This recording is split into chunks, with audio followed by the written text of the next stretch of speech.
This is the Senate of Virginia, Richmond, Virginia.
Senate Committee Room, A305.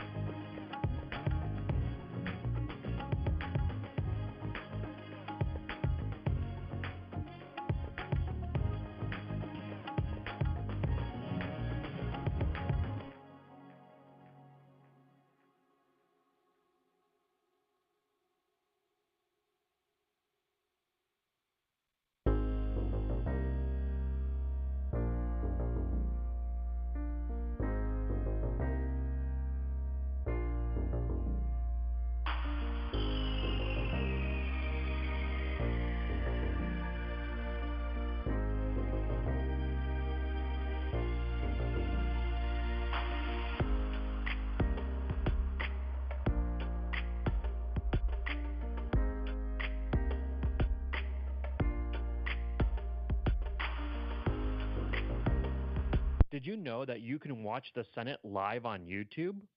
Visit the channel by browsing to youtube.com/@Senate of Virginia. That's youtube.com/@Senate of Virginia.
Senate Committee Room, A305.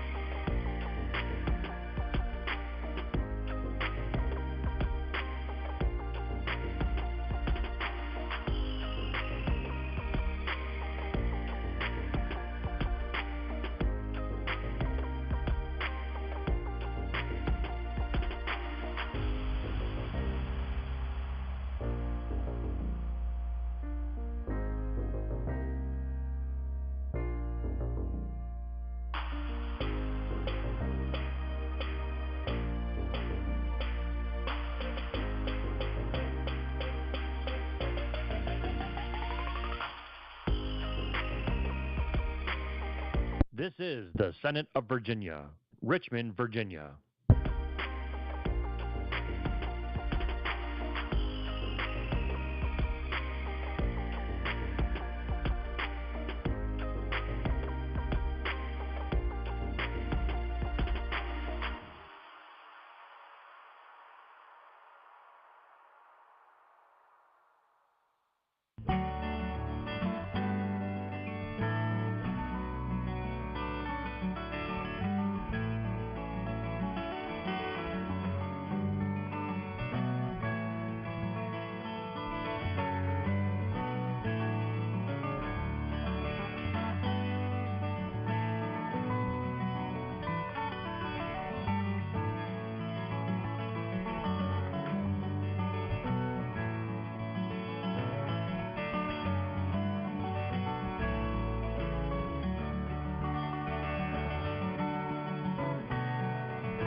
This is the Senate of Virginia, Richmond, Virginia.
Senate Committee Room, A305.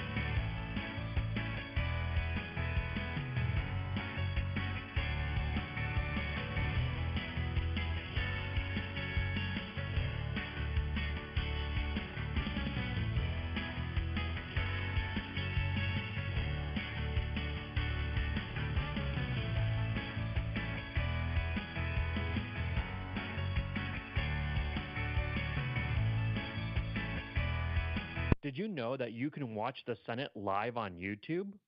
Visit the channel by browsing to youtube.com/@Senate of Virginia. That's youtube.com/@Senate of Virginia.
Senate Committee Room, A305.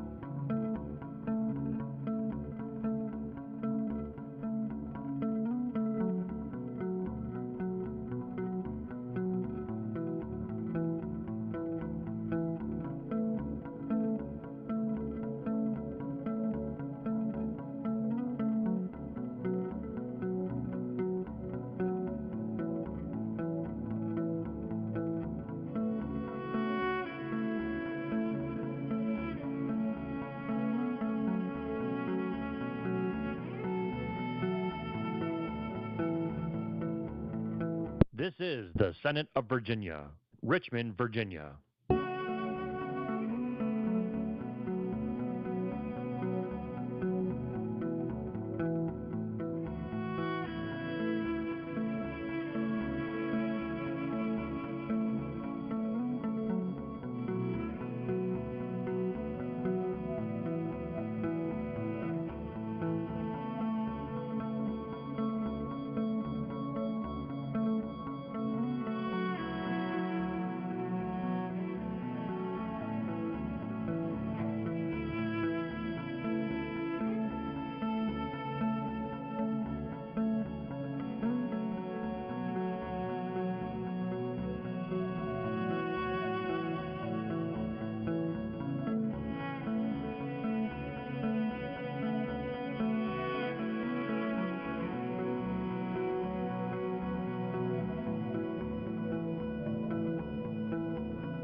This is the Senate of Virginia, Richmond, Virginia.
Senate Committee Room, A305.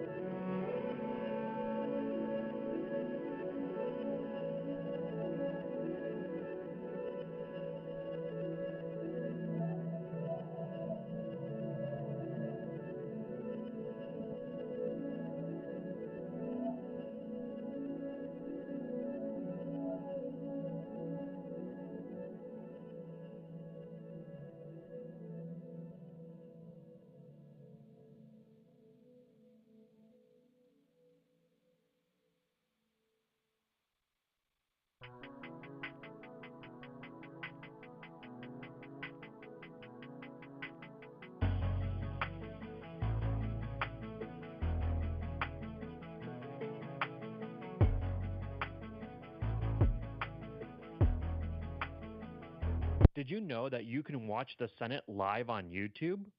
Visit the channel by browsing to youtube.com/@Senate of Virginia. That's youtube.com/@Senate of Virginia.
Senate Committee Room, A305.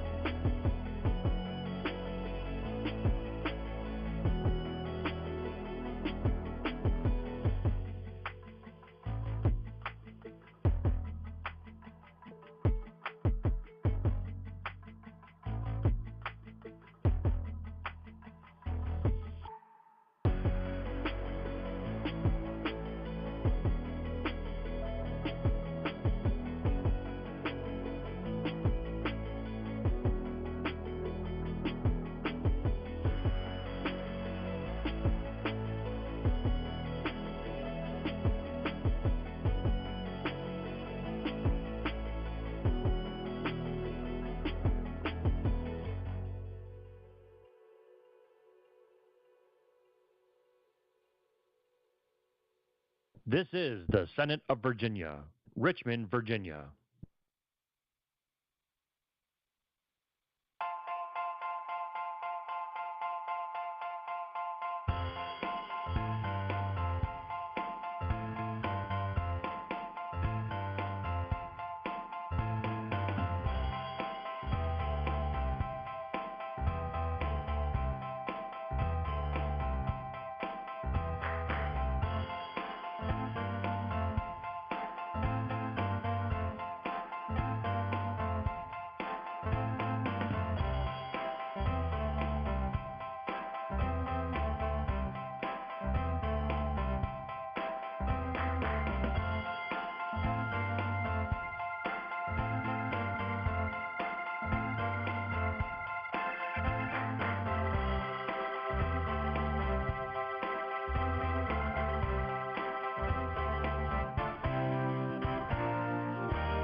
This is the Senate of Virginia, Richmond, Virginia.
Senate Committee Room, A305.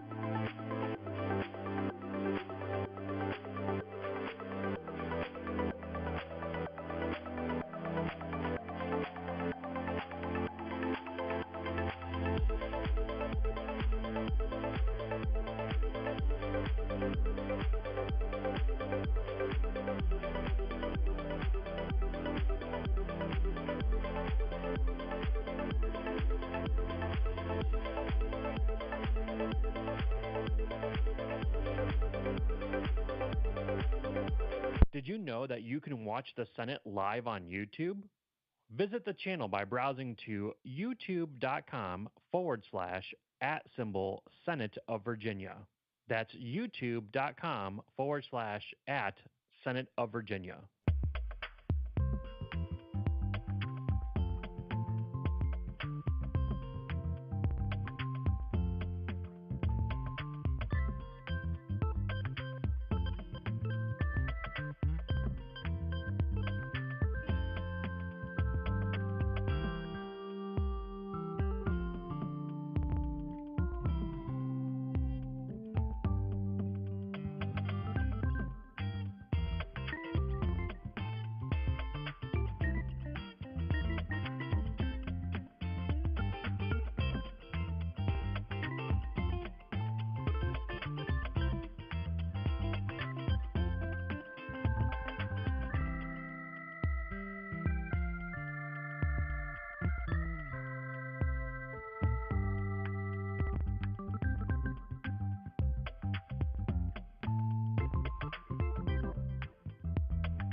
Senate Committee Room, A305.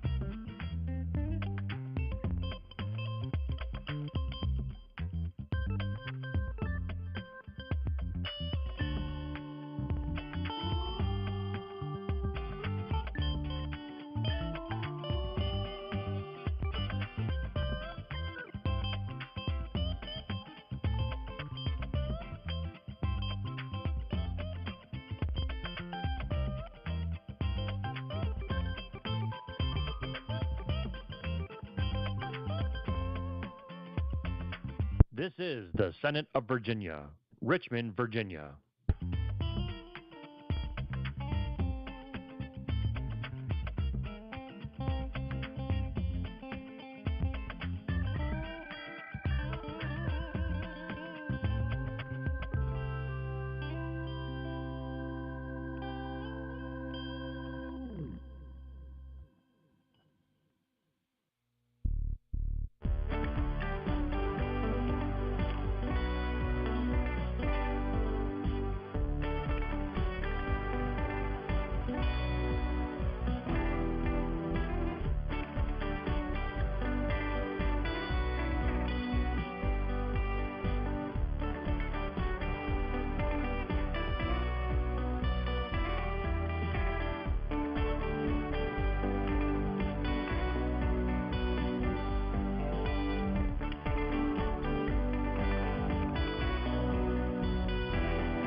This is the Senate of Virginia, Richmond, Virginia.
Senate Committee Room, A305.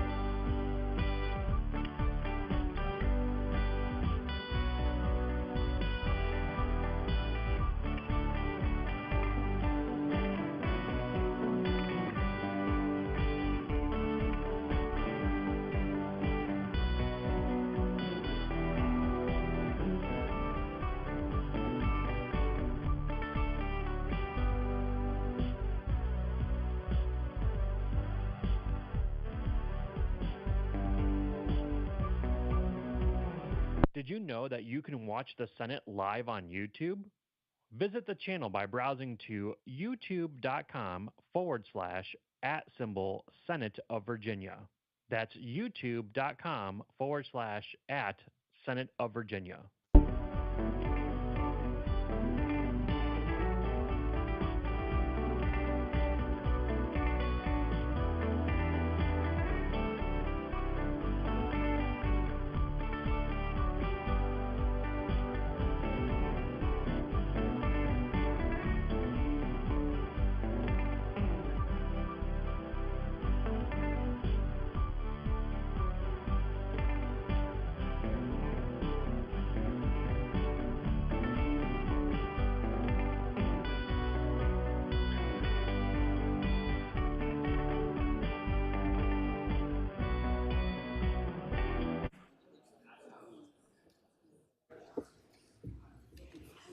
Good morning.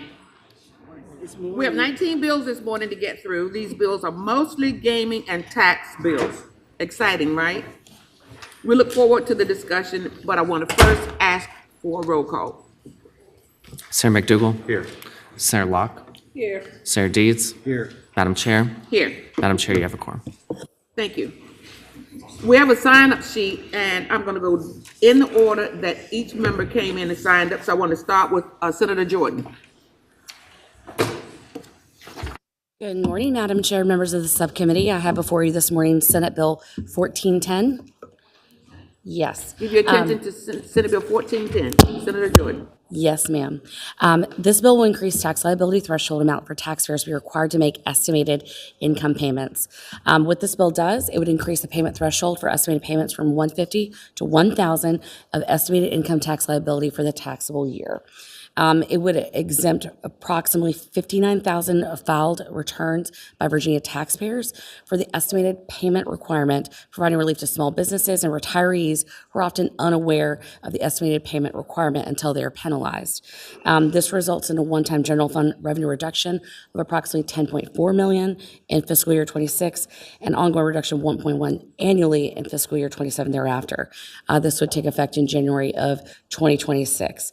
And for key point of reference, it's not a direct reduction of revenues. This is very similar to things that are already done in Missouri, South Carolina, Maryland, Kentucky, and other states. And this especially for retirees and others. This is a great opportunity to be able to estimate their payment before they walk into a penalty they're unaware of. And with that, any questions? Questions of the patron? And we also have tax here to answer any questions.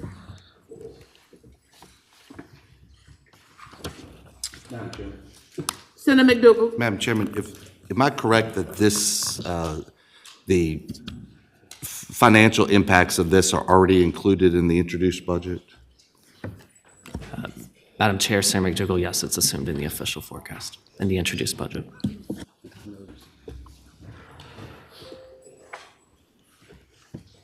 Madam Chair. Senator Deeds. Of course, the introduced budget's been introduced, but the general rule is the governor's propose, General Assembly's dispose.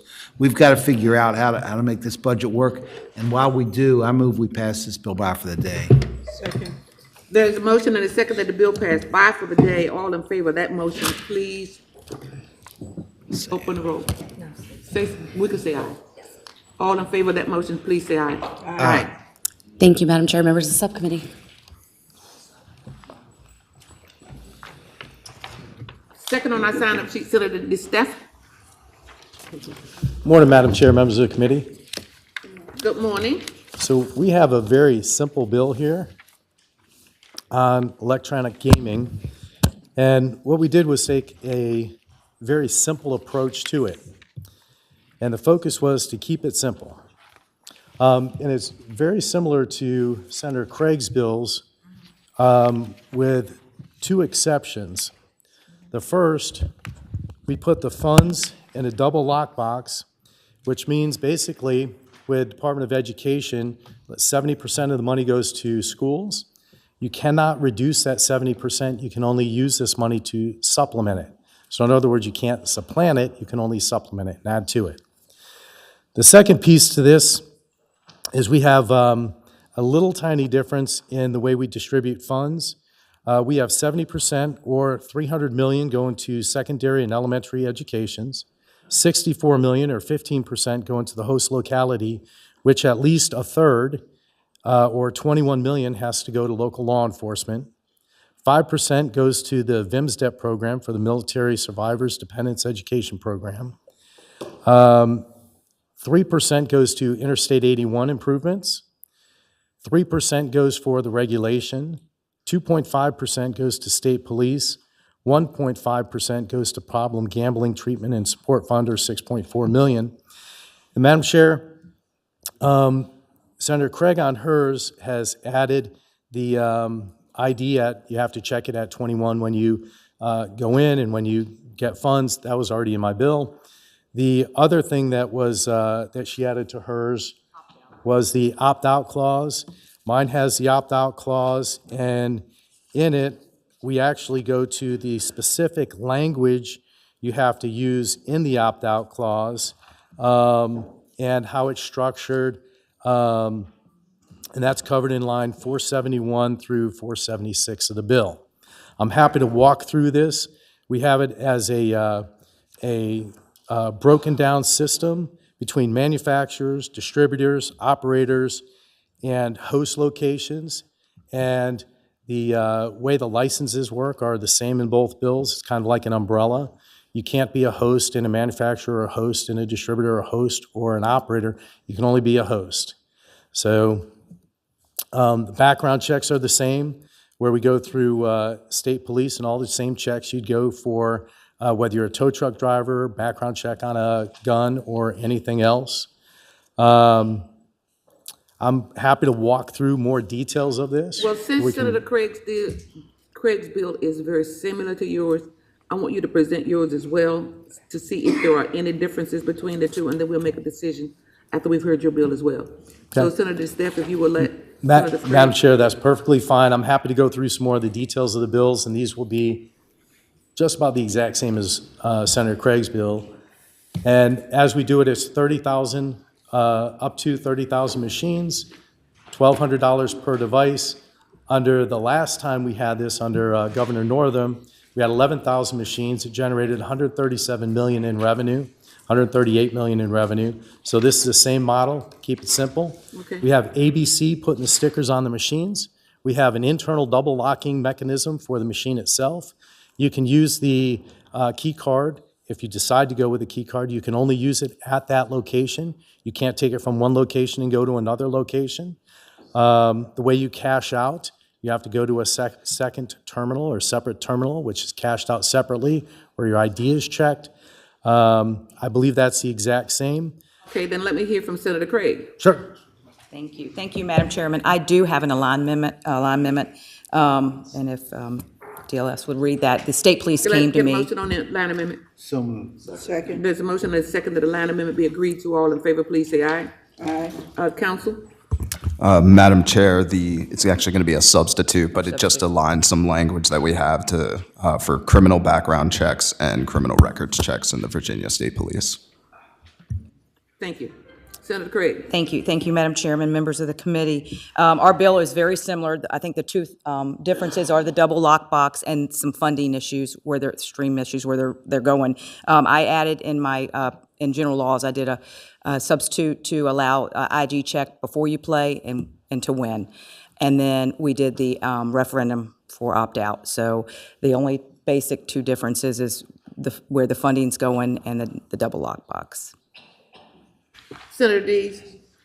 Madam Chair, I voted for this last year. The governor didn't sign it. So what I'm going to propose is that we pass both these bills by for the day and take a look at doing something like this in the budget, incorporating this language into the budget. Second. There's a motion and a second to pass by for the day and work this out in the budget. All in favor of that motion, please say aye. Aye. Senator, there's Thank three yes and one no. Usual Madam Chair, members of the suspects. committee, thank you. Thank you. Senator McDougal? Chairman, this is just editorializing, but I don't love working out these big policies in the budget. I'd rather us do legislation and have it stand alone instead of being included in the budget. That's a pretty constant refrain Madam Chairman has heard me make before. I do understand. Thank you so much.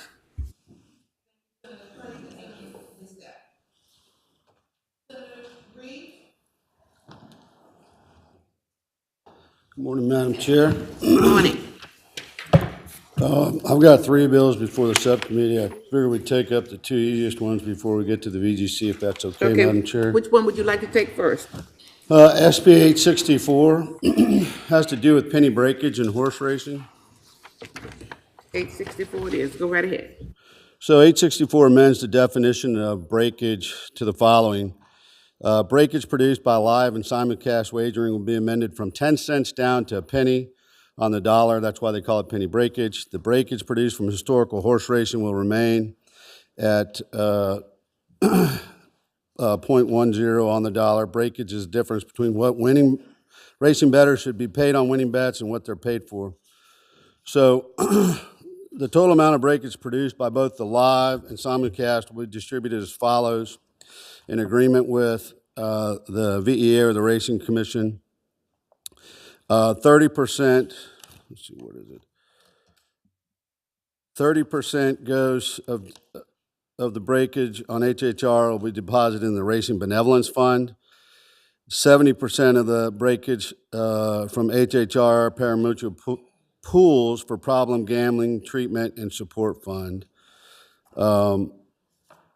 Madam Chair, that's the bill, barring any questions. Any questions of Senator Reeves?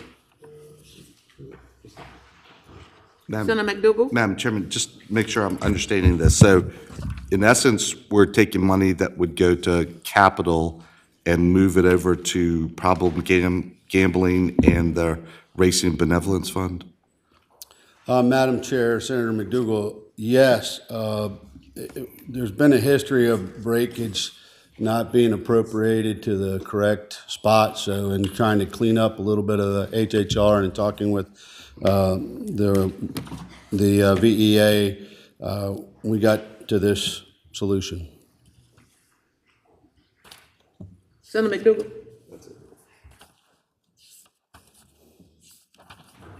Questions from other members? I'd like to entertain a motion. Chair, I move we pass the bill by indefinitely. I'll second. There is a motion and a second that the bill be passed by indefinitely. All in favor of that motion, please say aye. Aye. Noes? One no. Senator Reeves, you want to move to Senate Bill 865? Yes, ma'am. Thank you. Madam Chair, members of the committee, 865 is a bill I got from the Department of Veterans Services. It's to expand the military benefit tax exemption that we enshrined into law a couple of years ago. As it stands right now, the taxable year that began January 1st, 2025, a retiree has up to $40,000 of their military benefits exempted from federal adjusted gross income. This bill would eliminate that limit as the taxable year beginning January 1st, 2026. All of military's retirees' benefits as defined considered tax exempt in Virginia. That would put us on a level playing field with Tennessee and Texas.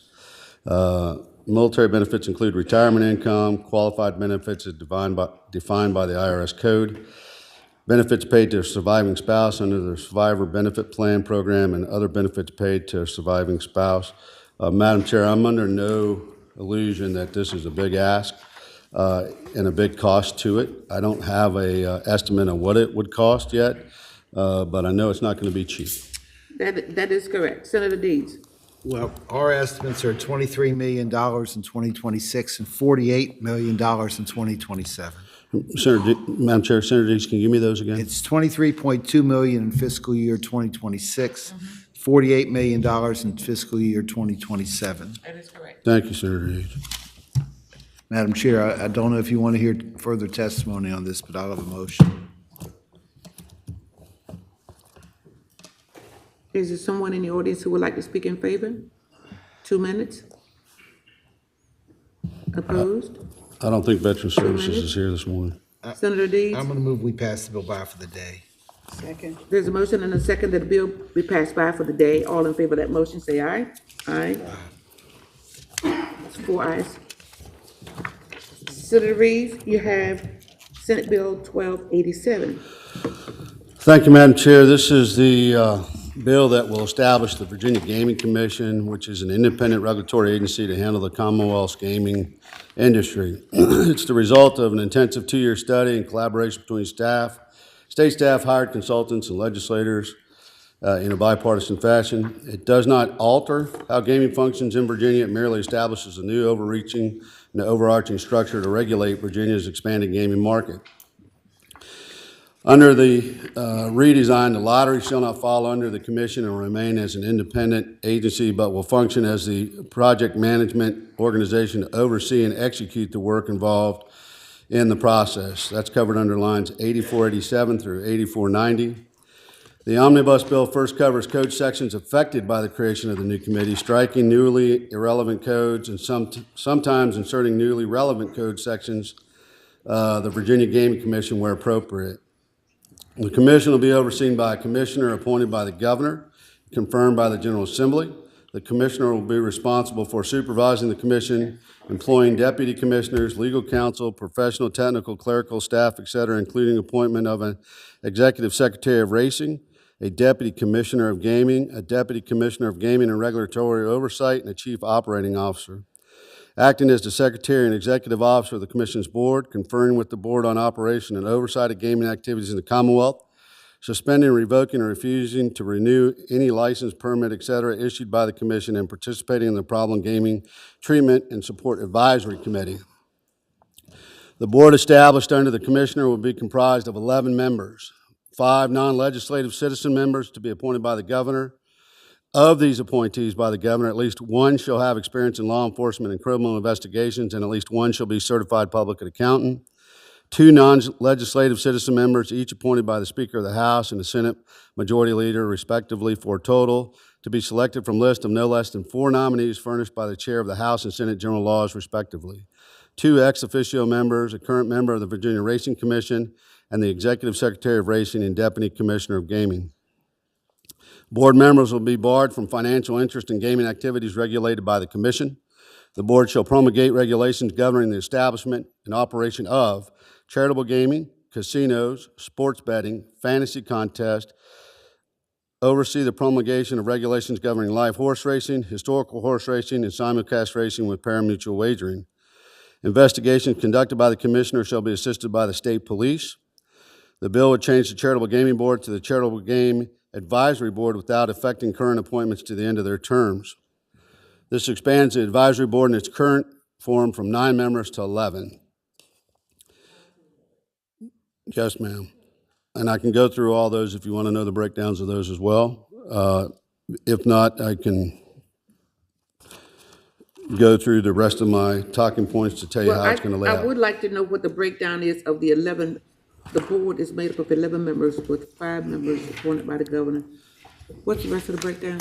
So that board, Madam Chair, there'll be a member of the charitable, of a charitable fraternal organization like Elks, Moose, et cetera, that was put in at the last committee hearing that we had. We wanted to make sure that our charitables had a voice. 2 members of veteran service organizations selected from a list provided by the JLC. 1 member who's charitable gaming supplier in good standing with the Commonwealth. 1 member who's an owner, lessor, or leasee of a premise where charitable gaming is conducted. 1 member who is or has been a law enforcement officer in the Commonwealth who does not simultaneously fit in above categories and does not have a financial interest in gaming. And 5 citizens who do not have an interest in or are not affiliated with charitable organizations, charitable gaming suppliers, et cetera. So the advisory board for that shall advise the commission on the conduct of charitable gaming in Virginia and recommend changes to the code. The bill also establishes a hearing and appeal process with the commission for casino, horse racing, HHR, parimutuel wagering, and fantasy contests in the case of suspended, revocation of permits, licenses, assessment of fees, and other actions the commission might take. Initially, this bill positioned the Virginia Racing Commission as an advisory committee. However, after consulting with the Racing Commission, the substitute that we adopted in general laws changed that language to require the consent of the Racing Commission surrounding decisions relevant to live horse racing and live horse racing only. So they do have a role, and with regard to live horse racing, without the consent of the Racing Commission, none of those things happen. So they actually do have a voice. We didn't make them advisory only. The bill also established the Gaming Oversight Commission Legislative Transition Executive Committee as we move through this process. The Oversight Commission will be comprised of 6 members of the House of Delegates appointed by the Speaker who sit on appropriations, gen laws, or courts, 4 members of the Senate appointed by Senator Locke, the Committee on Rules who sit on finance, gen laws, or courts. The Oversight Committee shall oversee the implementation of the bill. The Executive Committee will be comprised of 4 members of the Oversight Commission, 2 senators, 2 delegates. The Executive Committee shall function as a work group of the Oversight Commission. So this will be the governing body till the actual entity is set up. So that'll be that transition. We needed to have some oversight on that. And so that's what that interim. Thank you. Yes, ma'am. Questions of Senator Reeves, Senator Locke? Madam Chair, Senator Reeves, the introduced budget has $10 million included. That would be a treasury loan for the startup of this commission, correct? Yes, ma'am. Okay, do we have any idea how that loan would be repaid?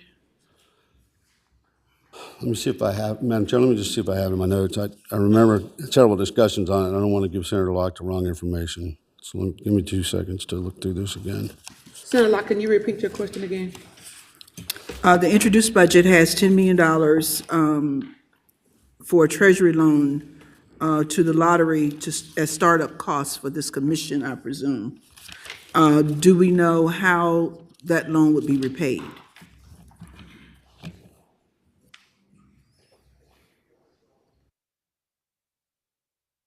I'm looking at the statement.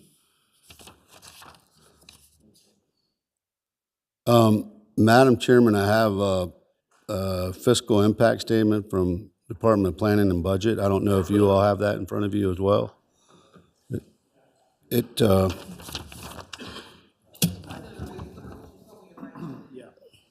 Oh, Jason's here. Okay. Hi, Madam Chair, members of the committee. Jason Powell, Deputy Secretary of Finance. The Treasury loan would be paid from operational proceeds of the Gaming Commission from its operating retention.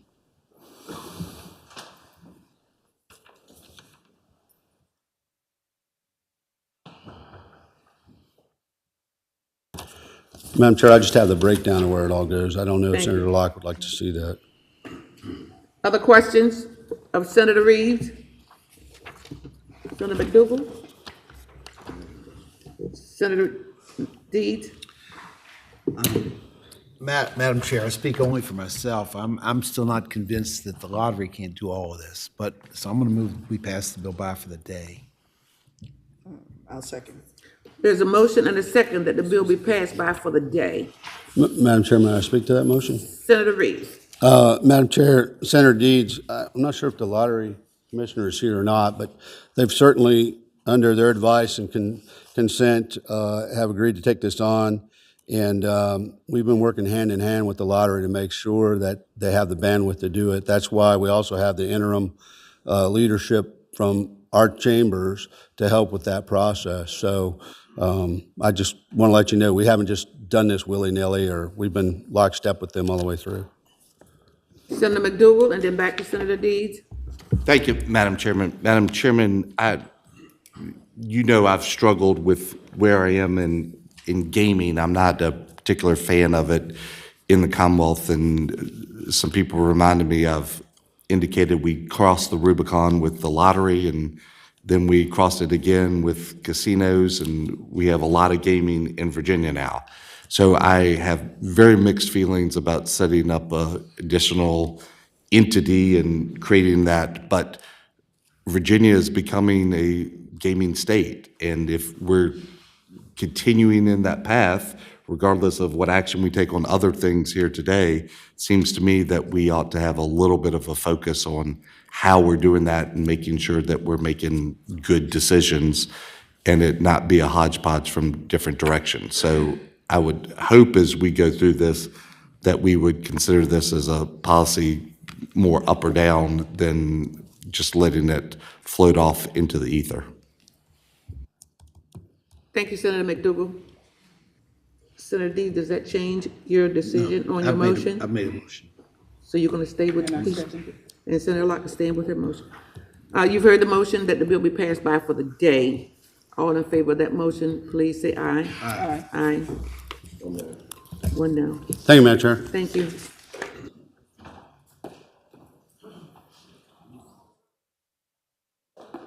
Senator Van Valkenburg?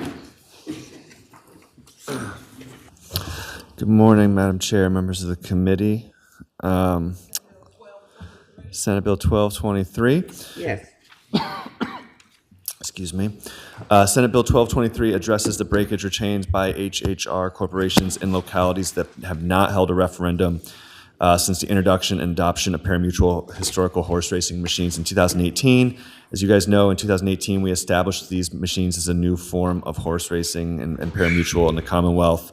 The bill defined historical horse racing as a form of racing that creates parimutuel pools from wagers placed on previously conducted horse races, which are hosted at a physical racetrack or satellite facility. The law also stipulated that a locality must hold a voter referendum before they can be placed in the community.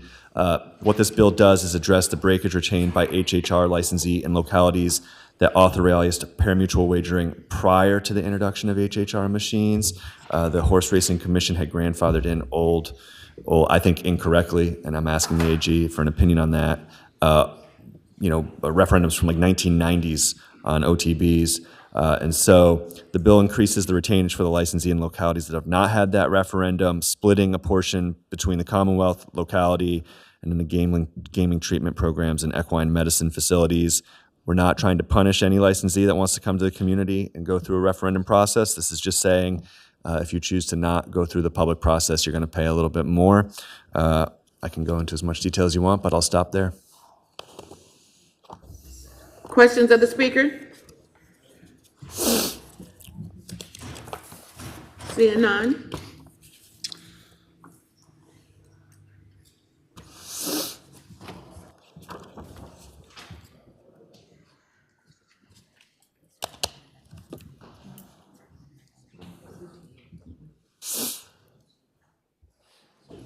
Senator Deeds. Madam Chair, I think this bill was heard in general laws. Yes. I'm going to move we pass the bill by for the day and take a look at this when we're putting the budget together. There's a motion and a second that the bill be passed by for the day and that we consider this while we're entertaining the budget over the next few days. All in favor of that motion, please say aye. Aye. Aye. Senator McDougal, you, All right. bill passed out for the day, Senator. Thank you, Madam Chair. Thank you, members of the committee. Thank you, you too. Senator Durant.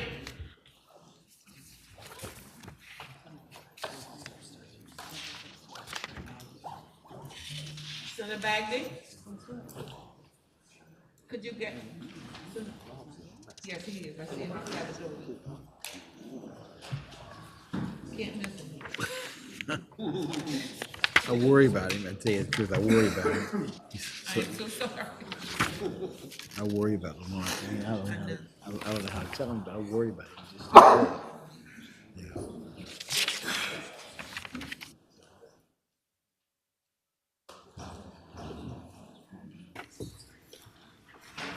While we're waiting on Senator Bagby, let's go to Senator Peake. We've got a quick one with Senator Peake. Is he out there talking to Senator Bagby? All his bills are quick. Senator Sudeline. Good morning. Uh-oh, there goes my pen. With the pen. That's all right, I got a pen too. Madam Chairman? Senator McDougal. Madam Chairman, if I'm not mistaken, Senator Suderline, Senator Stewart, and myself have bills that the components of each of them are all kind of intertwined, Okay, let's go to, if I'm not mistaken. let me get another pencil. I think it's Senator Stewart's 845, mine is 951, and then Senator Suderline's is Let's see, 782. we got 849. 845. That's Stewart. 782 is Sudeline. Okay, and we've got Senator McDougal, who's 763. 951. I'm sorry, I'm looking at the one, 951.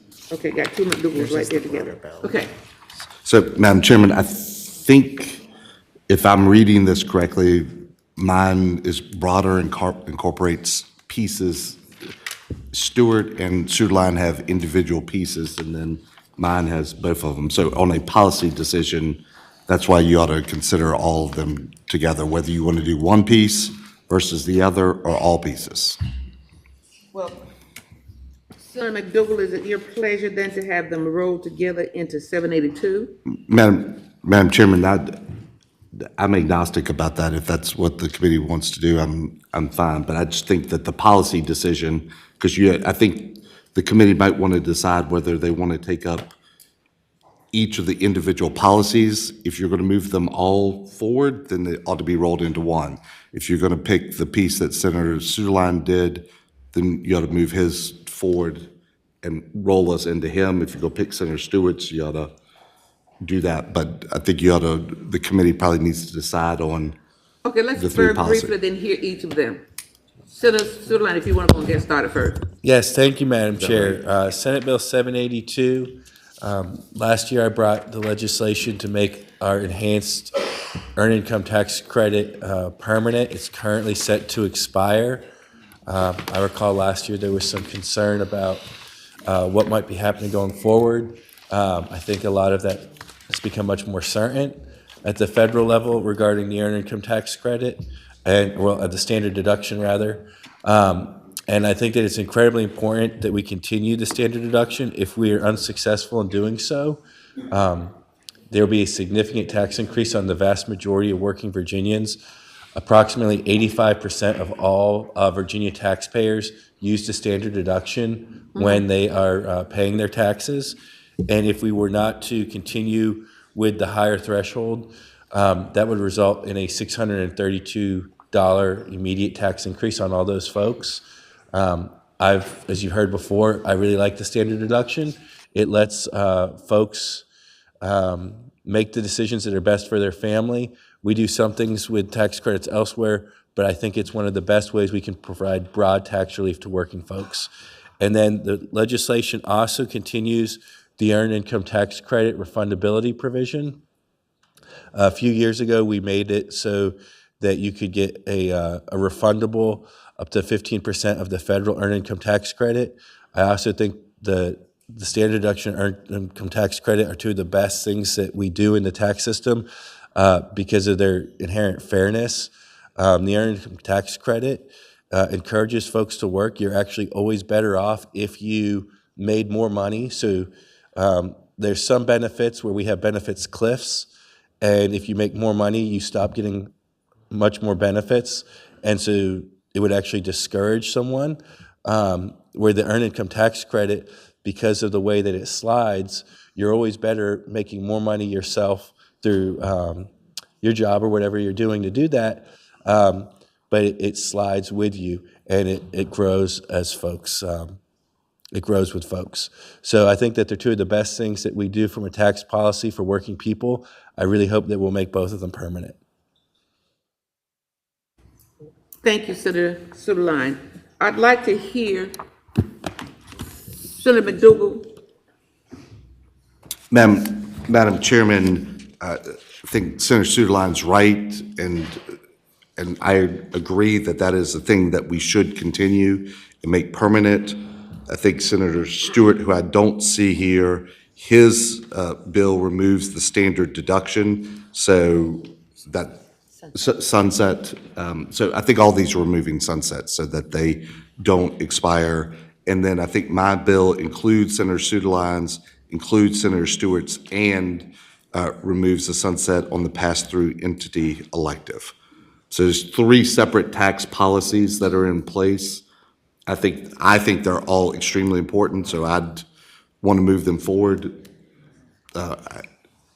If they are not to pass, I think it's a little over $1.5, $1.7 billion a year. That would be additional tax burden on individuals. Is that right?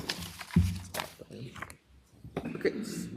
I think between the two of you, we pretty much have the policy behind your introduction. So Senator McDougal, if it's, let me wait until they finish their little sidebar.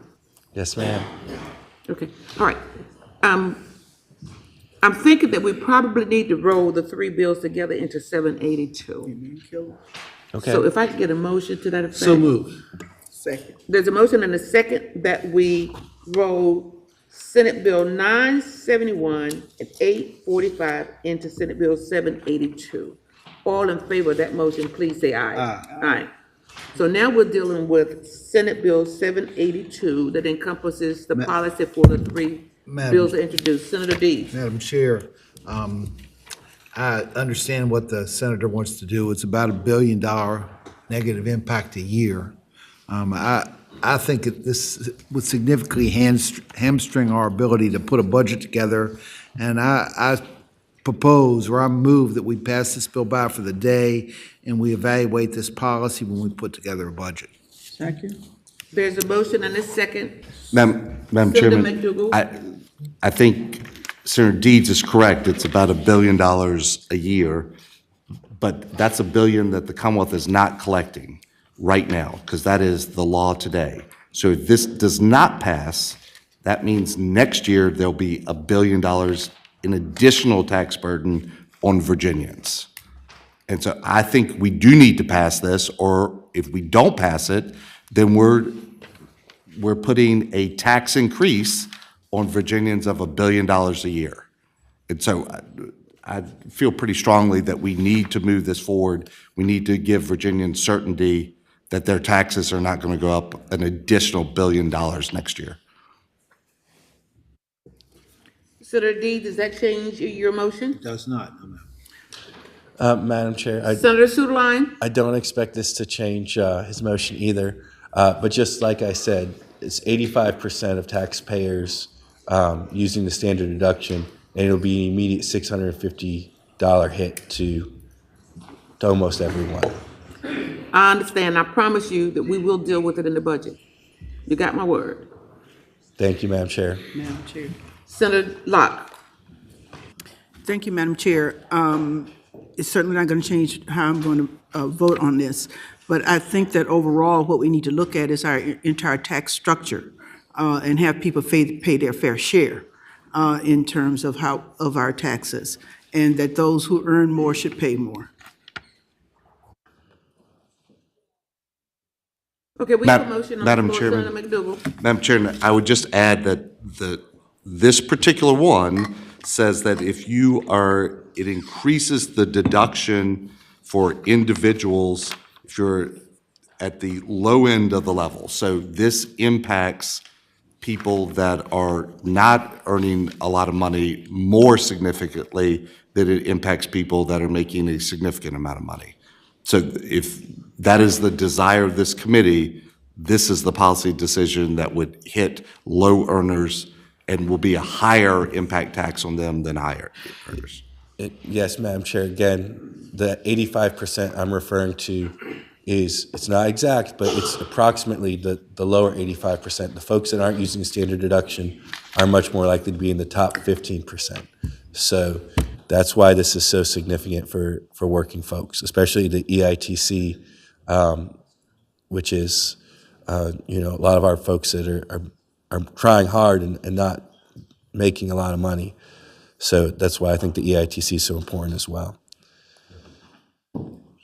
Senator McDougal,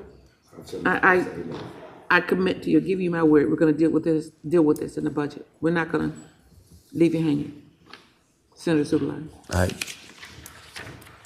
Motion on the floor. I already have the motion. All in favor, please say aye. Aye. One no. Thank you, Madam Chair. Thank you. Senator Bagby, coming back to you.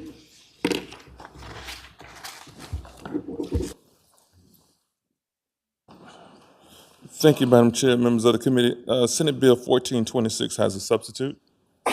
Can I get a motion on the substitute? So moved. Second. There's a motion and a second that the substitute be agreed to. All in favor, please say aye. Aye. Senator, do we need counsel to explain that to us? Madam Chair, the substitute would have the Department of Taxation convene a work group of tax practitioners experienced in the preparation of corporate tax returns involving net operating losses, including recommendations of the taxation section of the VBA and the Virginia Society of CPAs, and they'll look at other states and see how we can simplify tax treatment in Virginia. I feel like I owe you. You presented the bill. Senator Bagby. The bill simply convenes a work group led by the Department of Taxation to review the current legislation to just figure out whether we need regulation, or they can handle this with regulation or future legislative fix. And Department of Taxation will lead the convening, and they're here to answer any technical questions if you have them. Thank you, Senator Bagby. Questions of Senator Bagby?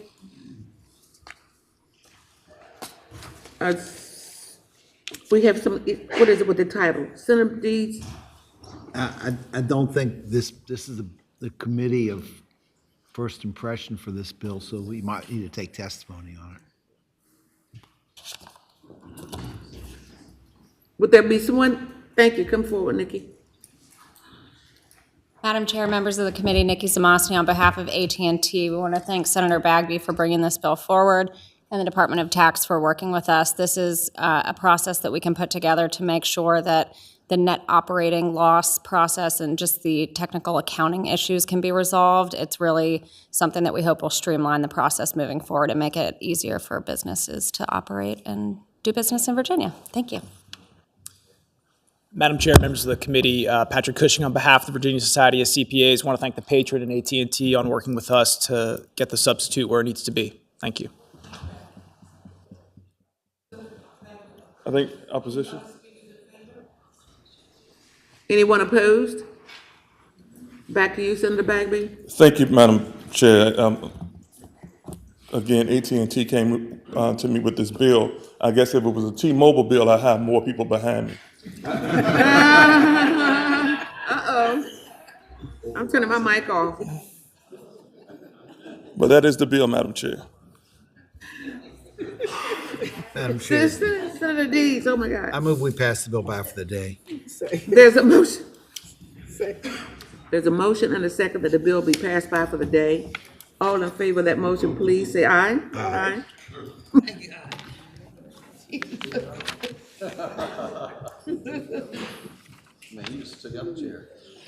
Thank you, Madam Chair. Thank you, Senator Bagby. Senator Durant's back? Okay, we're back to you. Good morning, Madam Chair. Good members of morning. the committee. Okay, so I have Senate Bill 1443, car tax credit. Senate Bill 1443. Yes, ma'am. Okay. Okay. So 1443 will create a new non-refundable tax credit equal to the amount of local property tax paid on personal use vehicles up to a maximum of $150 for individuals and $300 for couples filing a joint tax return. This new refundable tax rate would be available for starting in years 2025 and after, and would target middle-class taxpayers making less than $50,000 a year or $100,000 if they're married filing jointly. And taxpayers who elect to have claim itemized deductions on their federal and Virginia returns would have add back the amount of local property tax deducted on their personal use vehicles to the extent that they claim this credit. This would also restrict the credit to residents living in jurisdictions where the governing body does not increase the personal property tax levy by more than 2.5%. So it effectively provide relief additionally for taxpayers whose local personal property tax on their personal use vehicles are not fully covered by the Personal Property Tax Relief Act under Virginia Code 58.1-3524. Madam Chair, since 2006, the PPTRA funding has been frozen at $950 million annually, and the inflationary increases to the value of automobiles combined with population increases in greater household car ownership have reduced the benefit of the existing state tax relief program to Virginia residents. The credit is fully pre-funded to its first 3 years in the governor's introduced budget by setting aside $1.1 million for Virginia's surplus. This credit would be paid directly to the state, to taxpayers, as a line item on the state income return, and it would place no burden on localities, which has been really the crux of this conversation because we have not had a path to make localities whole. They would continue to collect the same in-car tax that they collect today. The bill would limit the credit to individuals who live in localities that do not increase that, as I mentioned earlier, and it's effective January 1st of 2025. I'm happy to answer any questions. Any questions of the speaker? I would also add, Madam Chair, members of the committee, that there has been some data that we've got back that this is overwhelmingly popular across the state, from Hampton to Northern Virginia and all points across the Commonwealth. It is one that universally folks just are incredibly frustrated about. They feel like it's just it's a tax that they've been frustrated for years. We've been hearing about this, and We understand. Yeah, we have. So, questions of the speaker? Senator McDougal. Madam Chairman, this is a pretty significant policy decision. We have as we look at the budget, we have some cost drivers that are making decisions for us in our year-over-year spending, but we do have some real decisions about additional revenue that the budget has generated, or tax revenues have generated, that citizens of Virginia have paid, and what we do with those. So we can make the decision to spend that money, and we can spend it on one-time things, in my opinion. I do not think that money is ongoing, so putting it into the baseline budget is a good decision.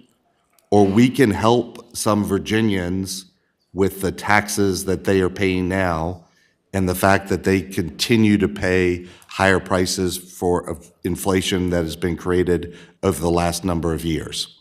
So this is an opportunity for us to say the car tax, the single most hated tax in the Commonwealth, if a family is working, trying to provide for themselves, and with the income caps, so these are working individuals, our middle-class Virginians, they will get additional money back each year over the next 3 years.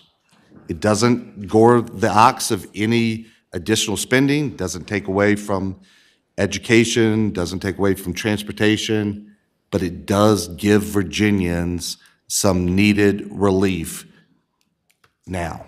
Would the gentleman, Senator Deeds? would the gentleman yield for a question? I yield. The gentleman would agree with me with that the B-poll tax, which is a local tax, is a gross receipts tax, and it's pretty well hated as well. Would the gentleman? Madam Chairman, I'd answer the gentleman that the B-poll tax is paid by businesses that are making income. The car tax in this particular case is not paid by business, because if you have your vehicle in your business, then you do not get the benefit of the car tax relief. So this only goes to middle-class working Virginians, individuals that are making $50,000 or less, families that are making $100,000 less. So it does not go to business. And I would say, if you ask Virginians, not every jurisdiction has a B-poll tax. We do not in most of the jurisdictions I represent, but every jurisdiction has the car tax, the entire Commonwealth. Let me jump in here. We're getting near the end of the first half of the session, and well, of course, we're going to deal with the budget next week. And so I just want you all to know that we are going to provide some immediate relief for hardworking Virginians. Just stay tuned. Something's coming. Senator Deeds. I mean, in light of that, I'm not going to ask more questions. I was Oh, no, I wanna was hear going to your ask him question. about the machinery and tools tax, which disincentivizes manufacturing, which exists in some localities as well. I mean, when people talk about most hated tax, I think you have to put it in context. I would say, Madam Chair, that this discussion about, a robust discussion how we can reduce taxes is always a good thing. Trust me, we're going to do something for the hardworking people of Virginia. Yes, Stay ma'am. tuned. Senator McDougal, Madam and Chairman, then back to you, Senator Deeds, Senator Locke. Just Senator Deeds' statement about machinery and tool tax, again, that is something that individual businesses pay, and jurisdictions can make the decision whether they assess it. Every jurisdiction is assessing the car tax in the Commonwealth of Virginia. This is the most excitement we've had in this committee this year. Senator Deeds. The gentleman would agree that the personal property tax is provided for in the Constitution of Virginia, and it has since the beginning of time, and localities decide how much they're going to set the personal property tax rate. Localities decide that. Senator Locke and I both served at the local level, so we thoroughly understand. Senator Locke? Madam Chair, I already made my comment with regard to what we should do with taxes, and that is to change the whole tax structure. And my question would be, how does this help the person who does not own a car, first and foremost? And what does this do for those who have to rely on public transit? Senator Durant? Well, I guess that the first part of the question is for those who I mean, there are parameters for those who qualify. So once we establish those parameters, they are paying that tax, and they are $50,000. So for those folks who are earning $50,000 or less, or if they're married and they're at $100,000, imagine what that kind of relief they would get. And it's still I think an important piece of this that we've had is the pushback from localities, is they rely on this, and this does not affect localities. But for those folks at $50,000 income, I mean, maybe, a young, somebody who's, just trying to get started, and they've got a lot that they're facing, this would make a significant impact in helping them. It's for hardworking Virginians who need some relief. And boy, have they told us this is where they want it. They've been clear. There's data that goes across the Commonwealth that it's at least 75 to 85%, and it crosses partisan lines. They want this. We've heard from Northern Virginia Chamber of Commerce all over. This is the feedback from him is very clear. This is where they want to see it. Sounds like everybody's had their caffeine this morning. Senator Locke. Thank you, Madam Chair. For me, this is what it was back in the 1990s when it first came up. It is a popular slogan, and that it does not provide relief to many working families who may not own a car, so they don't get the relief, and that it has become a burden to the state more than anything else in terms of the general fund. Madam Chair. Senator Deeds, sorry, Sorry, Senator sorry. Durant, go right Yeah. ahead. Yeah, yes, well, I think what's clear that we can see in our budget is that Virginia, we are collecting a heck of a lot more because we've got such a significant surplus. And for Virginia to say, we're collecting a lot more than our budget is yielding, where do we go from here? And being able to say to localities, we are not going to dip into this. This is going to keep you intact and whole. There is a path forward. But for those folks who are that are earning at 50,000 or 100,000 as a joint, this is a really meaningful impact for them. Just, we can come back to them and say, we have made a really wise decision as a General Assembly that we know is incredibly popular. Senator Deeds, before I turn to you, I just want to say that I think what we're going to do with the budget this year will provide immediate relief for a broader number of people across the Commonwealth. Senator Deeds. In that context, I move we pass the bill by indefinitely. Second. There's a motion and a second that the bill be passed by indefinitely. All in favor of that motion, say aye. Aye. Senator McDougal? Record the no. Thank you, Senator Durant. Thank you very much, Madam Thank Chair, you. members of the committee. Senator Servo? Yes, Madam Chair. We've had enough activity for this morning. Oh, you want some more? Madam Chair, the bill I have before you is the bill for a new entertainment district in Fairfax. Is that 982? 982. Thank you. Thank you, Madam Chair. Madam Chair, you're with this. I don't need to speak long to it, I think, but you know, this is a bill you're familiar with. It builds on the work that, Madam Chair, you began when you passed legislation authorizing casino gaming in Virginia. At the time your bill passed, J-Lark had done a study. I remember well. I worked on it for 20 years. I do, and I remember the op-ed that I wrote with you back in 2016 saying that when MGM came to Maryland, it was time for Virginia to act because $300 million a year was going to go across the Woodrow Wilson Bridge into Maryland, and that's exactly what's happened since the casino opened across the river from my house. Virginia is losing money every year to Maryland. And now that MGM's open, they announced that MGM in Maryland, in PG County, is their number one best performing asset outside of Las Vegas. It does almost $900 million a year in revenue. And the estimates are that in Fairfax County, if there was one in Fairfax and Tyson's, it would do just as well. And just if we had a casino that did $1 billion in gaming revenue a year, that would generate $1.8 billion per decade for school construction in Virginia. And that's an important number because I just want to note that according to the 21st Century Scholarship or School Fund, they did an analysis nationwide of school construction. They found that between 2009 and 2019, that Virginia was $1.9 billion behind in investment in school construction funding if you use a 4% good stewardship standard on what you ought to be investing in your school infrastructure. And the reason that $1.9 billion number is important is because a Fairfax casino would generate $1.8 billion for the state if it did pretty much just as well as the MGM casino across the river, which most people think it would. So I'm just focusing on the state level impact on this bill because I think that's what's important is the state level impact. And of course, for this committee, all the local stuff, the money it would bring to Fairfax, the benefits it would bring to Fairfax, the tax relief it would bring to Fairfax is a different issue. The Board of Supervisors can consider that, but for the General Assembly and for this committee, I think it's important we consider the state fiscal impact, which would be massive, and that doesn't even include the impact on other taxes the state would collect, like income taxes and sales taxes. So, Madam Chair, this also would double the amount of gaming revenue. It's estimated, if you look at what Hard Rock, in Bristol, Rivers, and Portsmouth, the Danville Caesars would generate, and plus the Petersburg Casino, this would double the amount of revenue that the state sees from casino gaming. And so even though this would generate $1.8 billion, the other casinos would generate another $1.5 billion. You know, the amount of money that this is going to bring for school improvements in Virginia is remarkable, I think. Madam Chair, I can get into the other details if you all think I need to, but I'm tired of Maryland eating our lunch, stealing our money, stealing our business. I think we ought to keep that business here in Virginia, and Virginia taxpayers ought to benefit from it.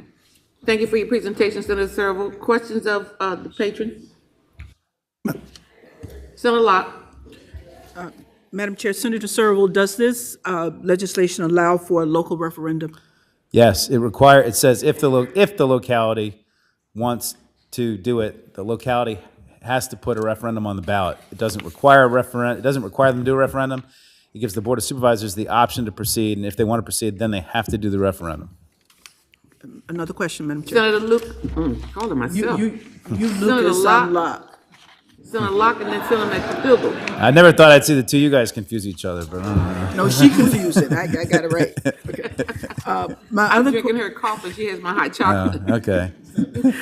my other question, Madam Chair, would be, Senator, does this make any changes to licensing fees, tax rates, or any revenue distributions? It does not. That's something the Board of Supervisors has made noise that they don't like the 70-30 split right now, the way the casino tax is split effectively. Once you get to the higher thresholds, it's 70% to the state, 30% to the locality. And the Fairfax County doesn't like that split. They've repeated that in numerous letters, but they haven't said what split they want. They say they want a different split, but they won't say what split they want. So the bill doesn't have any change because one hasn't been requested. If they would request a change, I'd be happy to talk to them about it. And I have been talking to them about it, but I haven't gotten a proposal yet. But otherwise, the bill leaves all the taxes exactly where they are right now. And the licensing fee is the same as it has been for all the other projects so far. Thank you for that question. Senator McDougal. Madam Chairman, I think my question is probably a little greater concern about some of the logistics of selection of the site and maybe not revenue, so I'm not going to ask it right now. Senator Deeds, you're next. I don't have any questions. Do you want a motion for me? Yes. Okay. I move we recommend reporting the bill. Second. There is a motion and a second that the bill be reported. All in favor of that motion, say aye. Aye. Aye. Senator Deeds, 1 no. The bill is recommended for reporting. Great. Thank you, Madam Chair. Should I be in? Well, I'll be in full anyway. Thank you. All right.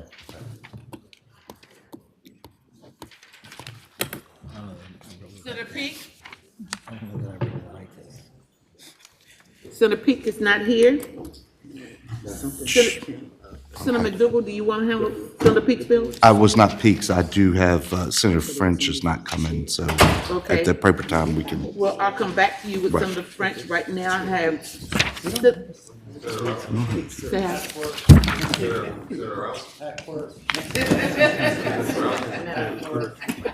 Okay. On my sign-up sheet, I'm taking you all the order that you signed up. I have Packworth, Rouse, and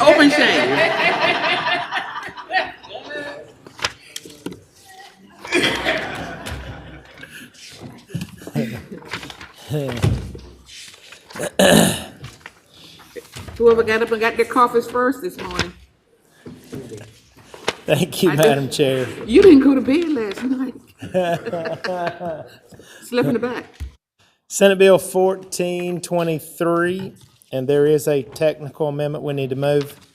May I have a motion on the technical amendment? There's a motion and a second that the technical amendment be agreed to. All in favor of that motion, say aye. Aye. Do we need counsel to respond to that? Stephen, please. Madam Chair, the amendment would clarify that the provisions for interest rates on omitted taxes and assessments are limited to state taxes for purposes of this bill.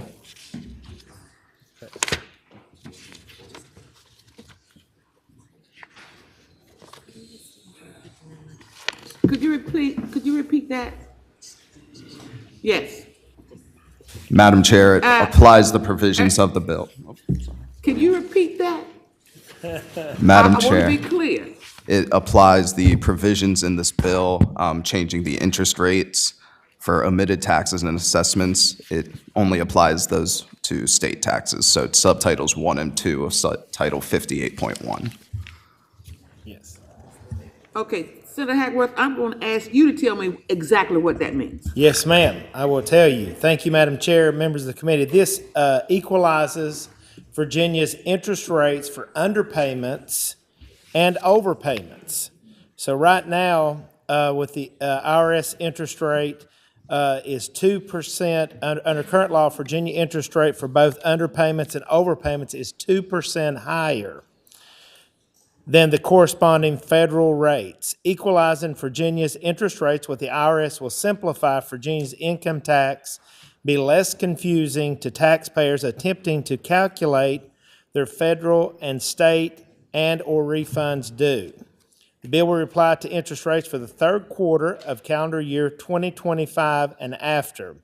So lowering the interest rates on the underpayments, the assessments, help those taxpayers who are attempting to pay their outstanding tax liability by reducing the punitive effects of artificially high interest rates, and lowering the interest rates on overpayments, refunds, reduces the incentive for taxpayers to delay their refund claims to maximize artificially high interest rates on their refunds.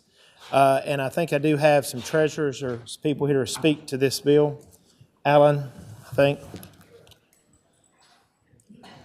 Yes.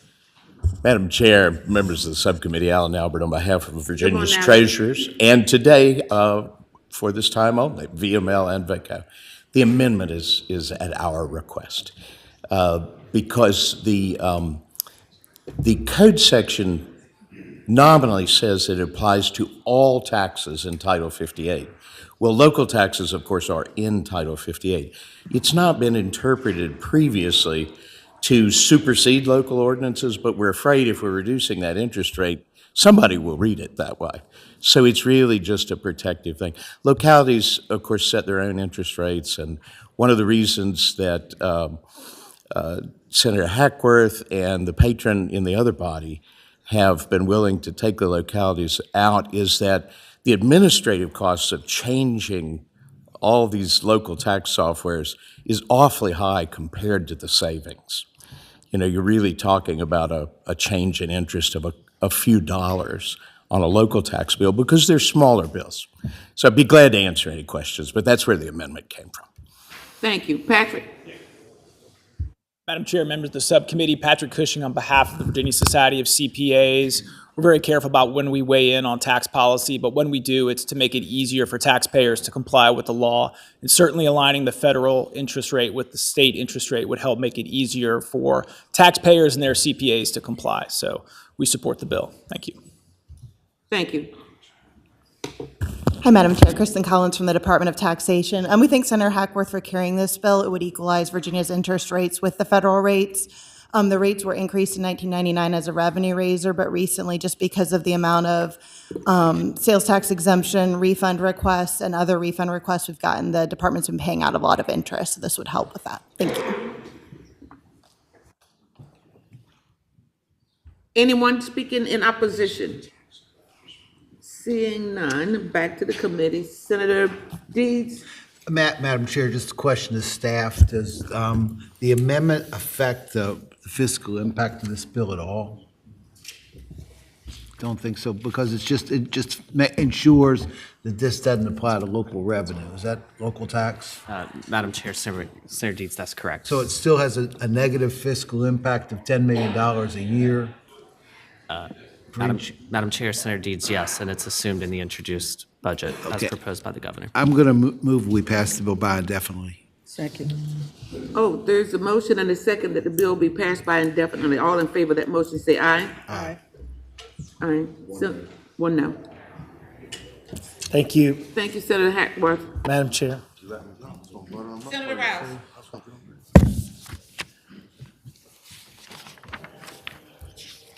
Senator Rouse, you have the bill. Yes. Like to start with 970, ma'am? Senate Bill 970. All right. Good morning, Madam Chair, members of the committee. I'll be very brief and quick. 970 is the exact same bill we passed last year. The bill sets up an adult retail market for marijuana throughout Virginia. And just want to note, this bill does not legalize marijuana. Marijuana has already been legal in the state of Virginia since 2020. And this is a bipartisan effort to limit and mitigate the illicit market and drive it out while providing revenues for our localities in our state. And it's the same exact bill that we had last year. Thank you, Senator Rouse. Any questions of the patron?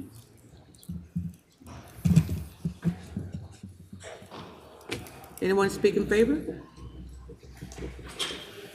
Opposition? Motion? Move to report. There's a motion and Senator Deeds second. to report the bill?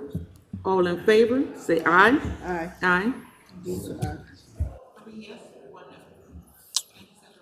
Thank you, Madam Chair. Do we have SB 810 or? Okay, thank you. Okay.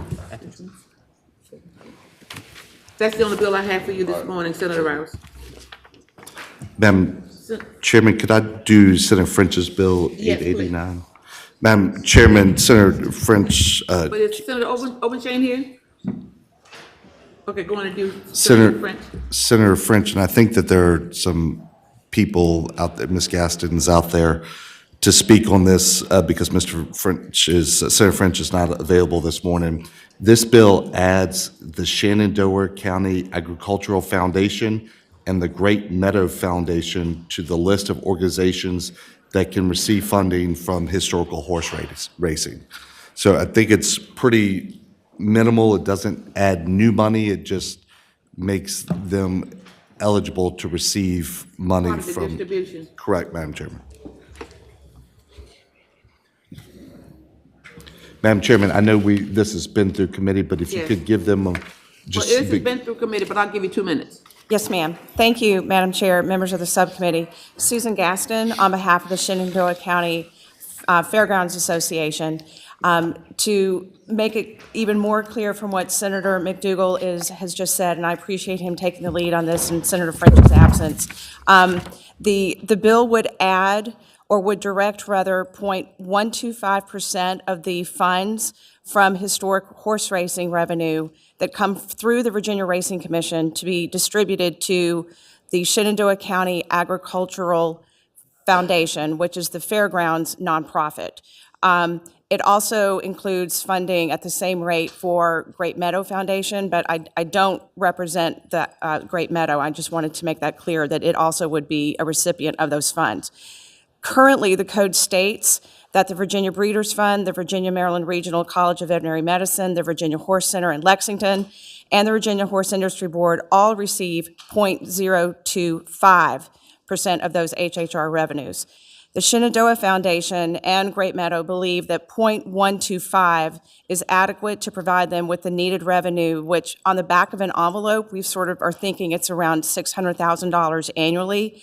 But that is an appropriate amount of funding for them, they feel, in order to make some improvements in their infrastructure and grounds. This is a tourism bill, if you really want to think about it. And more to the point, especially for the Shenandoah County Agricultural Foundation, it will protect and enhance harness racing at that venue that has been taking place for well over 100 years.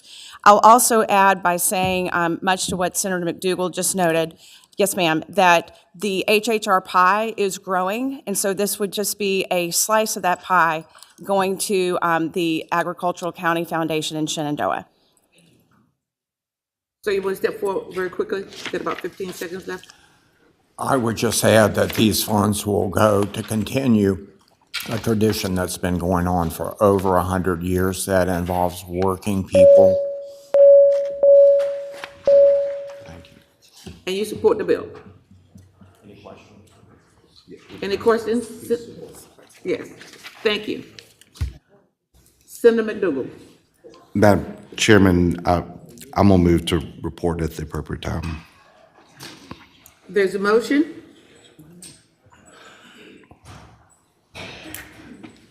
I don't hear a second. I'll do a substitute motion to PPI. There is no motion. There's a substitute motion that the bill be passed by indefinitely. All in favor of that motion, say aye. Aye. Aye. One. And one no.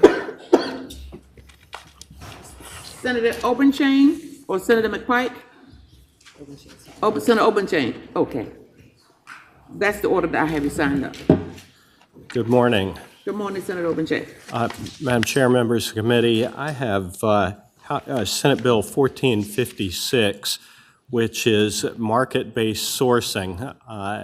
This is something about which I knew very little before being asked to carry this bill, and I've learned a modicum about it. But 39 states have switched to market-based sourcing for imposing tax on the sale of services or intangible personal property. and puts us in a small minority of states. And the fact is, we are losing income, not from Virginia businesses, but from out-of-state businesses every year that we do not make this transition to market-based sourcing. At some point, all 50 states, or darn near all 50 states, will adopt market-based sourcing. I predict that we will need to do so as well. I would respectfully submit that this is an appropriate time to do this. And my understanding is that there is a modest cost associated with making this transition.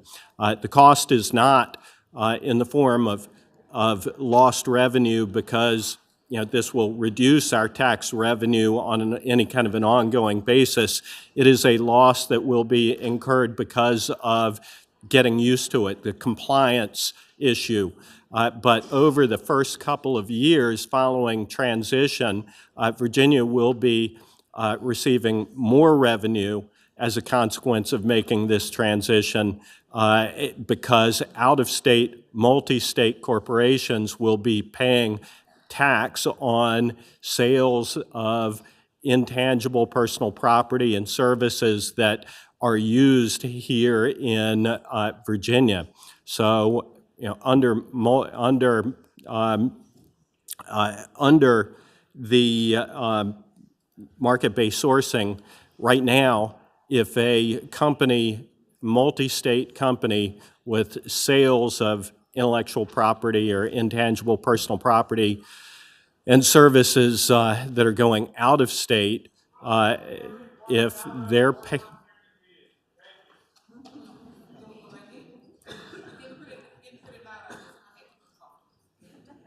I'm sorry? Yeah. That's fine. Right now, Virginia-based multi-state corporations are paying all of their tax in Virginia for all of their sales, but are also being taxed in other states that have adopted market-based sourcing. Out-of-state multi-state corporations are paying their tax out of state, and because Virginia is not a market-based sourcing state, and if those services or intangible personal property is sold in Virginia, we're not collecting taxes on that. So this would, in the long run, conform us with the vast majority of states' practices. It will result in increased revenue for the Commonwealth of Virginia that we are leaving on the table. It will reduce double taxation that we are currently imposing on in-state businesses, and this is an economic development driver as well. So, Madam Chair, that is the bill. Respectfully submit that it's good for business, good for Virginia's businesses, and good for our bottom line. Thank you, Senator. I think you have someone who wants to speak in favor of the bill. Am I correct? Yeah. You're not speaking in favor of the bill? I do have somebody, and I would say Ms. Abbott, who represents Northrop Grumman. She and I have had some discussions, and I know that she's had some discussions with the administration. Start the timer, 2 minutes each side. So let me find my right button. There it is. There I am. There I am. Okay. Thank you. Those in favor? Yes, Madam Chair, Patrick Cushing on behalf of the Virginia Society of CPAs. Again, we support the bill. I'd like to say this is the first time we've stood up to support publicly market-based sourcing, and I think the Senator described it very well. This is a movement among the states. There's 39 states. Now, from a compliance standpoint and a transparency and clarity standpoint in the code, we think it's probably time to move towards market-based sourcing, so we support the bill. Thank you. Come forward. Hi, Madam Chair. Kristen Collins from the Department of Taxation. Thank you to Senator Obenshain for carrying this bill. This bill would help Virginia conform to the other states' method of sourcing sales so that it would generally benefit in-state companies and pull in additional revenues from out-of-state companies. So essentially shifting a part of the burden of the corporate income tax to companies that are selling services and intangibles in Virginia, and would eliminate double taxation for the companies that are headquartered in Virginia that are currently paying a greater burden to other states in addition to what they're paying to Virginia. So thank you, and I'm happy to answer any technical questions as well. Any questions of the speaker? Let me reset. Oops. Timer.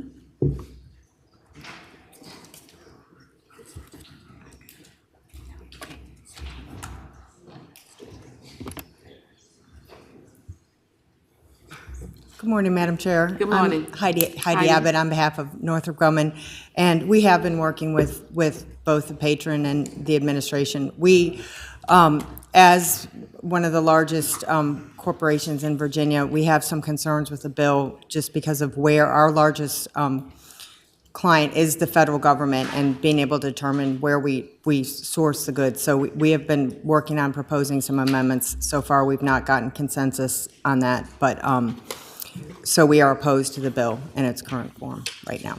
Thank you. Thank you.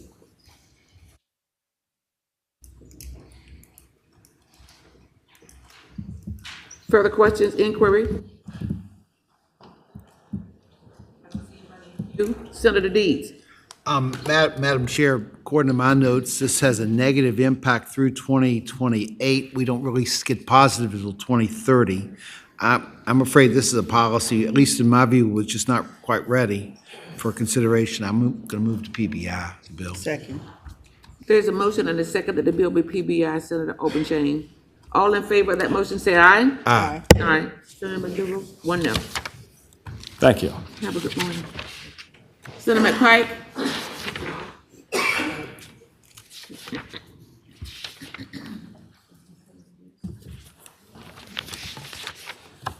Thank you, Madam Chair.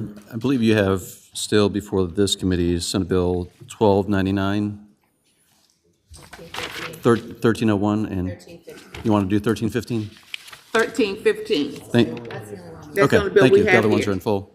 1315 is the only bill we have here, Senator McPike. Got it. Thank you, Madam Chair. So Senate Bill 1315 is in relation to historical horse racing and the distribution of local funds across localities. Under the current code section, essentially any of the HHR facilities generating the tax apportionment is split 50-50 with the host locality and with the horse racing track locality of New Kent. Now, the piece of the pie has been growing and growing, and in fact, New Kent gets about $12 million a year from basically other localities. And I know myself and Senator Locke and many others have facilities that half of the revenue generated in that locality gets sent elsewhere. And that's really tax generated at a locality. This proposes an adjustment to that split at 75% staying in that locality where the generation of the revenue occurred, and 25 to New Kent. Because overall, the pie is still growing. Obviously, for Dumfries in my locality, the roads just opened up. And so actually for New Kent, the pie is going to continue to increase and increase. And, you know, my locality, and like Senator Locke's and several others, there's a little concern about literally half going to a different locality that doesn't have the impact of the facility that it's serving, where that generation of revenue occurs. And there are some disparate things that, you know, certainly across the communities the facilities are in. And for mine is a majority African-American, in fact, a full African-American town council that sees some underlying inherent fundamental issues with the current tax structure, Madam Chair. And so respectfully, frankly, they wanted to go further in discussions of having no tax transferred to another locality, and I didn't do that because I think there's an original agreement with some share going back to the host, and I want to honor that to some degree. And so that's why I think this is more of a moderated proposal that's before the committee. Senator McDougal. Madam Chairman, we're talking about historical horse racing, and I do think it's a little important that we talk about the history.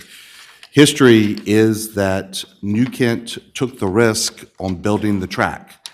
And the part of that risk benefit that they took and putting it in their jurisdiction was that historical horse racing would be able to be located at other jurisdictions.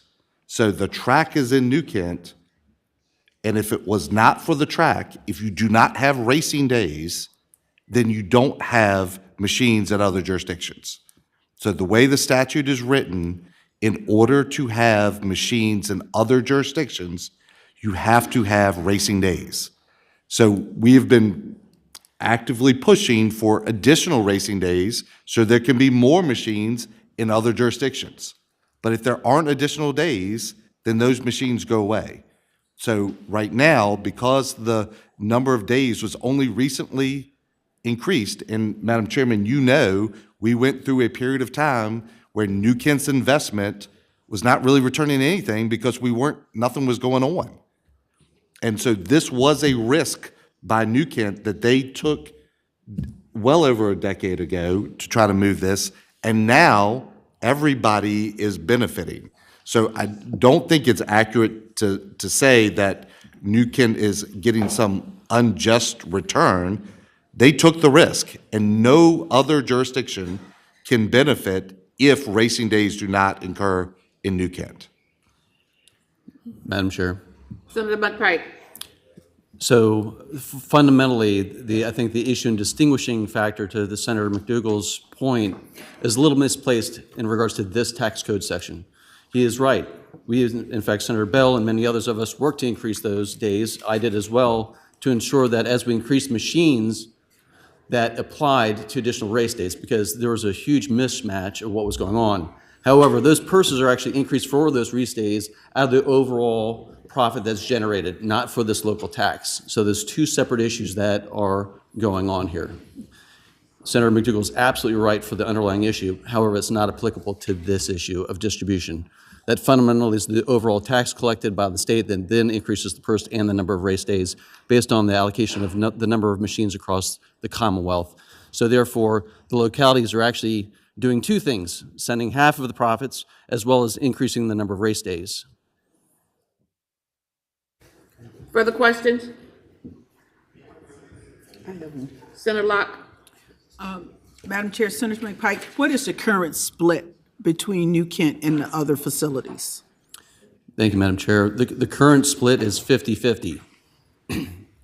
So anything generated, whether it be Hampton or Dumfries or Roanoke or Richmond, 50%. And I know Senator Bagby is also concerned, as many other folks that are concerned about the same issues. Those generated dollars locally get shipped to another locality, get shipped to New Kent.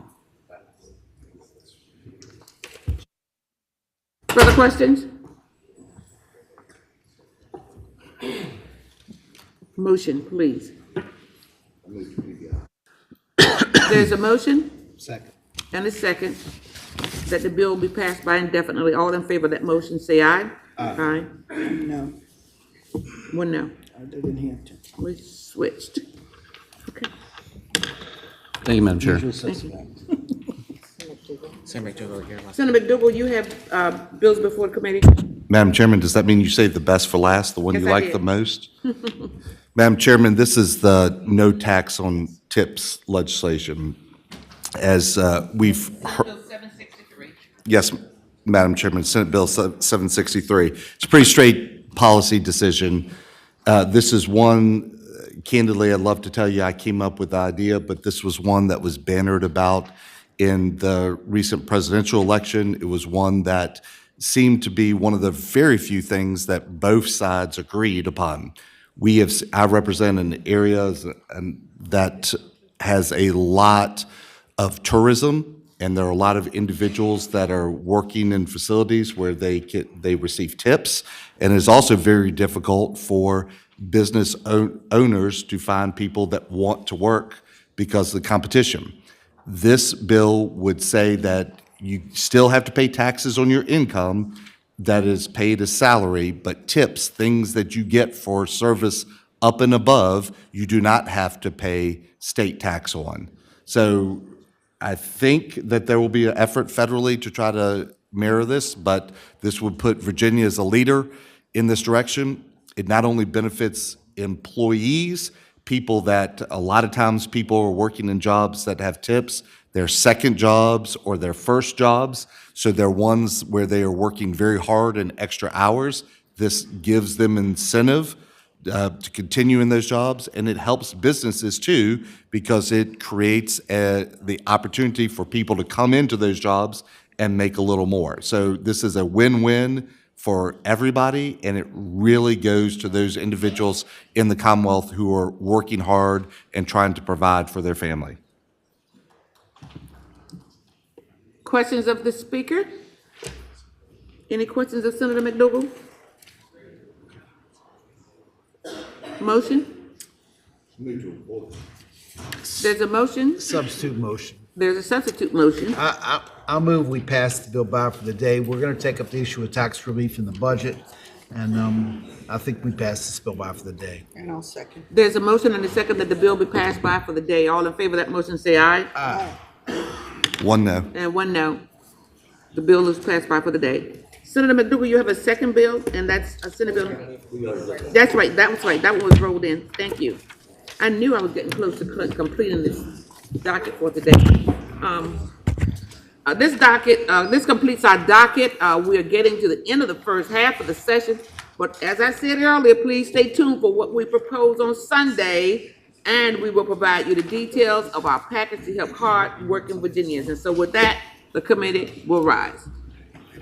This is the Senate of Virginia, Richmond, Virginia.